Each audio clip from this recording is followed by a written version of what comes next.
2018 December 30. അന്നാട്ടോ ഞങ്ങൾ ആദ്യമായിട്ട് ഇഷ്ടത്തിലാവുന്നതും കാണുന്നതുമെല്ലാം. പക്ഷെ ഞങ്ങൾ അന്നേരം ആലോചിക്കുന്നത് പോലുമില്ല ഞങ്ങൾ ഒളിച്ചോടി കല്യാണം കഴിക്കുന്നത്. അന്നൊക്കെ ഒളിച്ചോട്ടം എന്ന് പറയുന്നത് വലിയൊരു തീരുമാനമാണ്.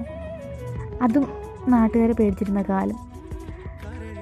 ഞാനാണെങ്കിൽ നാട്ടുകാരും വീട്ടുകാരും നോക്കിയിരുന്ന ഒരാൾ. അങ്ങനത്തെ ഒരാൾ പെട്ടെന്ന് ഒളിച്ചോടി കല്യാണം കഴിച്ചപ്പോൾ എല്ലാവർക്കും ഷോക്കായിരുന്നു.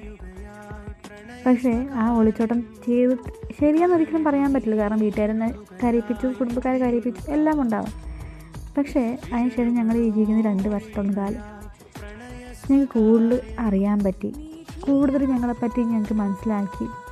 ആരൊക്കെ ഉണ്ടാവും ലൈഫിൽ, എന്തൊക്കെയായിരിക്കും ലൈഫിൽ, അല്ലെങ്കിൽ ഞങ്ങൾ ഒരു കഷ്ടപ്പെടുമ്പോൾ ഞങ്ങൾ എങ്ങനെയായിരിക്കും എന്നുള്ളത് ഞങ്ങൾക്ക് മനസ്സിലായി.